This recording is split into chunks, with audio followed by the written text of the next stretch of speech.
Assalamualaikum warahmatullahi wabarakatuh. Selamat malam adik-adik semuanya. Untuk pertemuan kuliah malam hari ini kita akan bicarakan mengenai bank syariah.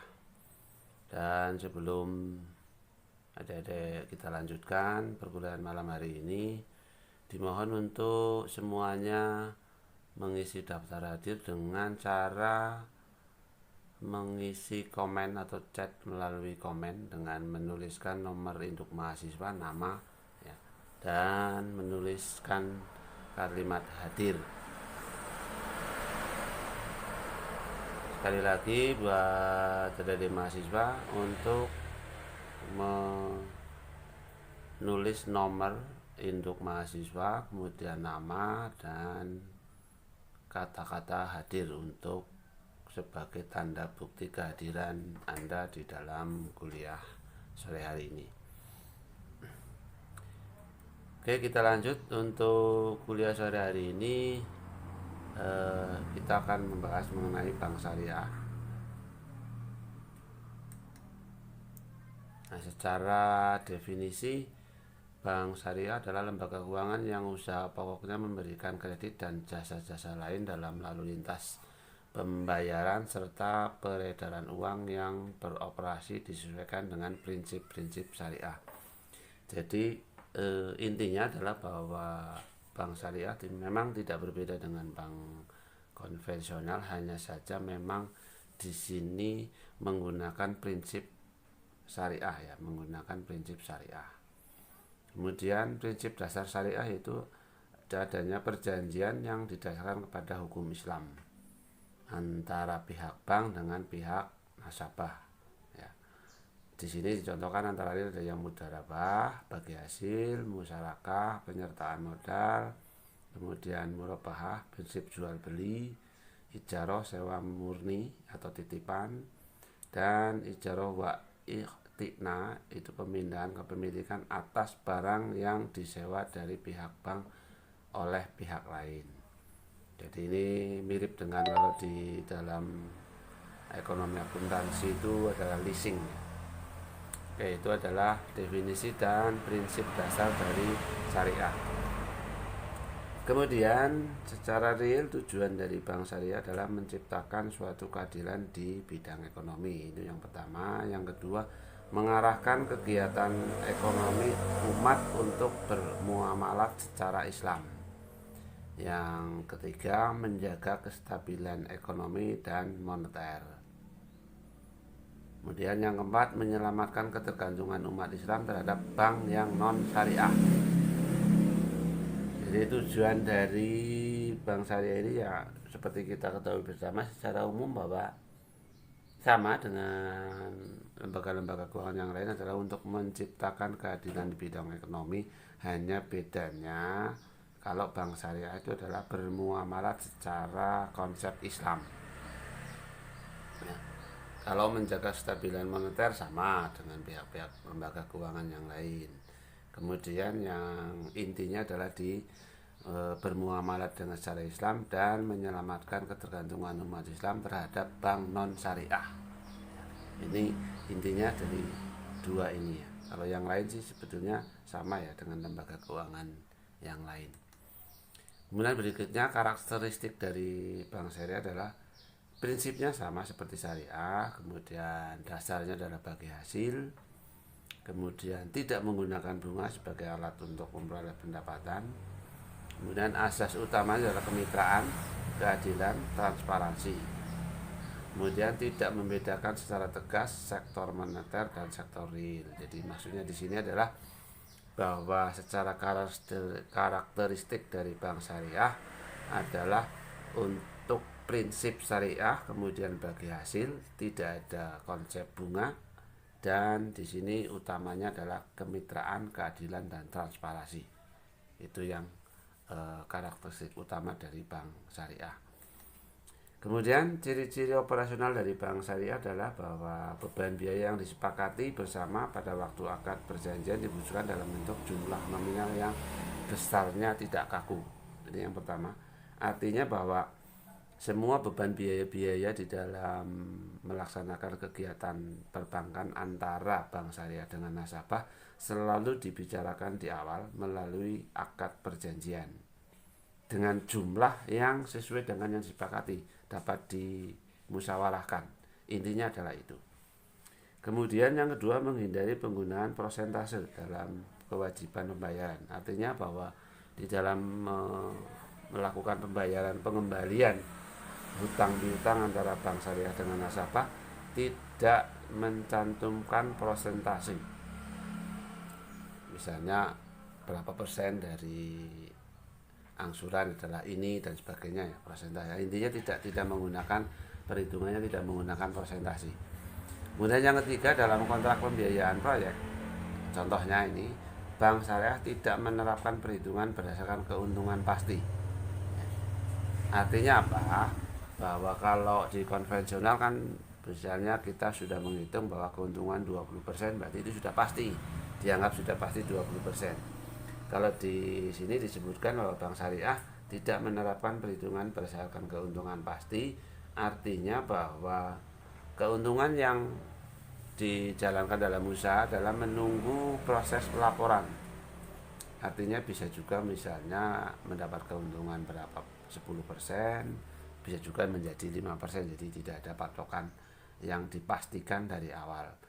Ya, seperti itu untuk yang bank syariah. Kemudian yang keempat, dana masyarakat dalam bentuk deposito tabungan oleh penyimpan dianggap sebagai titipan, atau istilahnya dalam syariah adalah al-wadiah. Jadi kalau kita mendepositokan di bank syariah, kita seolah-olah menitipkan. Jadi kita menganggap atau mengakui sebagai menitipkan uang di dalam bank syariah dalam bentuk deposito, yang dengan istilah syariah adalah al-wadiah.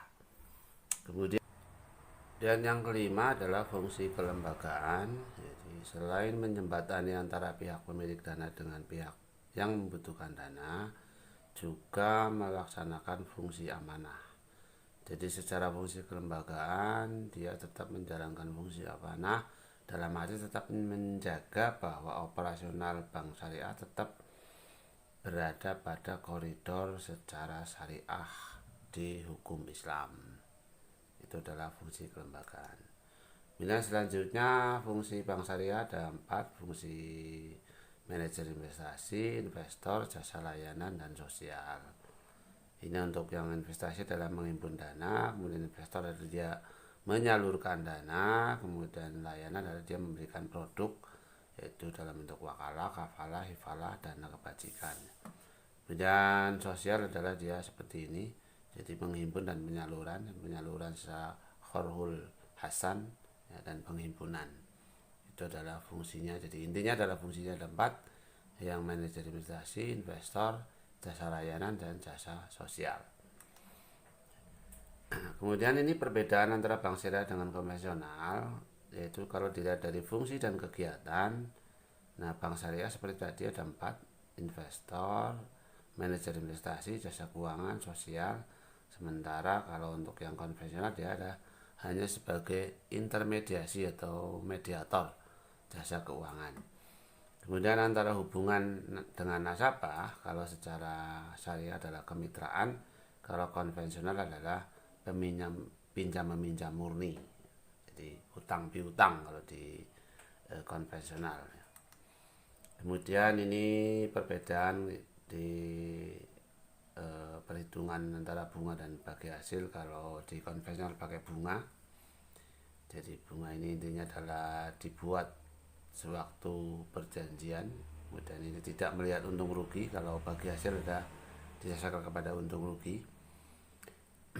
Ini kedua berdasarkan pada modal, kemudian kalau ini berdasarkan dari keuntungan atau hasil penjualan. Kemudian kalau yang konvensional pembayaran bunga tetap tanpa melihat dia untung atau rugi, tapi kalau di bagi hasil dia pembayarannya menunggu kehitungan untung atau rugi. Kalau rugi berarti tanggung bersama, kalau untung ya berarti dinikmati bersama. Tetapi kalau konvensional, untung atau rugi dari nasabah tidak diperhitungkan. Kemudian jumlah pembayaran tetap, apakah untung meningkat atau rugi tetap sama. Tapi kalau dibagi hasil, Kalau keuntungannya lebih besar, dia akan membayar bagi hasilnya akan lebih besar. Tapi kalau tidak ada keuntungan, berarti tidak ada yang dibagi hasil. Ya. Secara real dalam konsepsi Islam, bunga adalah haram, sementara kalau bagi hasil adalah halal. Ya. Itu intinya. Kemudian ini secara operasional, ini atas adalah yang syariah, bawah adalah yang konvensional. Jadi ada sahibul mal bagi yang punya dana masuk ke bank kemudian disalurkan, ya intinya seperti itu. Sama sebetulnya, hanya istilahnya beda. Dan perlakuan di bidang bagi hasil dan bunganya juga beda. Kalau untuk yang konvensional ini ada deposan atau yang mendepositokan kemudian masuk ke bank kemudian disalurkan kepada nasabah atau debitur. Jadi kalau di syariah dia perhitungannya adalah pembayaran bagi hasil dengan cara menerima pendapatan. Kemudian kalau di konvensional adalah membayar bunga tetap dan pihak bank akan menerima bunga tetap, seperti itu. Kemudian ini kalau di Indonesia secara real yang sudah berjalan Bank Muamalat, BPR Syariah atau Bank Umum Syariah seperti BRI, BCA dan yang lainnya sudah menjalankan syariah. Ini fasilitas yang digunakan, perangkat yang digunakan baik Aldain, SBPU Mudharabah, pasar uang antar bank syariah, sertifikat Wadiah Bank Indonesia, ya seperti itu untuk perangkatnya. Kemudian secara struktur dia seperti ini. DPS adalah Dewan Pengawas, Dewan Penasehat Syariah, kemudian direksi, kemudian di sini ada bagian-bagian terkait di dalam departemen atau bagian di bank syariah sesuai dengan tugas fungsinya masing-masing. Kemudian produknya adalah ini Al-Fadiah, titipan murni ya, untuk menghimpun dana sebagai sumber dana. Kemudian Al-Mudharabah, ini yang khusus untuk digunakan untuk mudharabah dan ijaroh. Ya. Kemudian untuk penyaluran dana ada yang jual beli, yaitu Al-Murabahah, yaitu keuntungan sepakati bersama. Kemudian As-Salam, penyerahan uang terlebih dahulu. Kemudian Al-Istihna, pembelian dengan uang muka. Kemudian sewa atau yang sering disebut dengan leasing, ya di sini ijaroh istilahnya.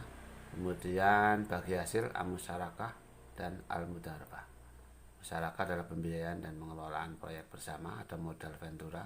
Kemudian yang Mudharabah adalah modal dari pihak bank. Ya, seperti itu dalam menjalankan penyaluran dana. Kemudian akad pelengkap adalah ada yang sifatnya factoring kalau di bahasa umumnya, kalau di syariah adalah al-hawalah, kemudian ar-rahan atau pegadaian ya. Kemudian al-qaud adalah meminjam tanpa ada imbalan, tanpa bunga, murni ini ya al-qaud.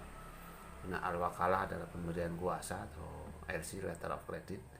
Kemudian al-kafalah adalah pemberian jaminan atau memberikan jaminan barang bank garansi atau LC juga. Kemudian jasa bank adalah arsaf, jual beli valuta asing.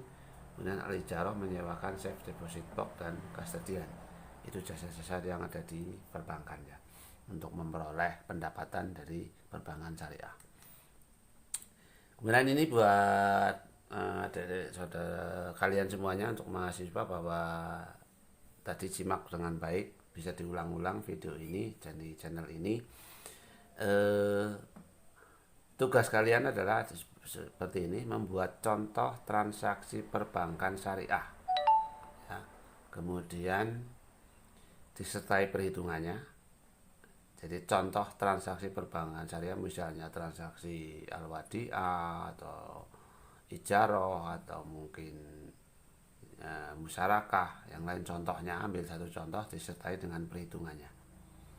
Kemudian ini paling lambat dikumpulkan via email pada hari Rabu minggu depan ya. Sekali lagi ini tugas buat kalian semua mahasiswa, ini harus dikumpulkan minggu depan. Tugasnya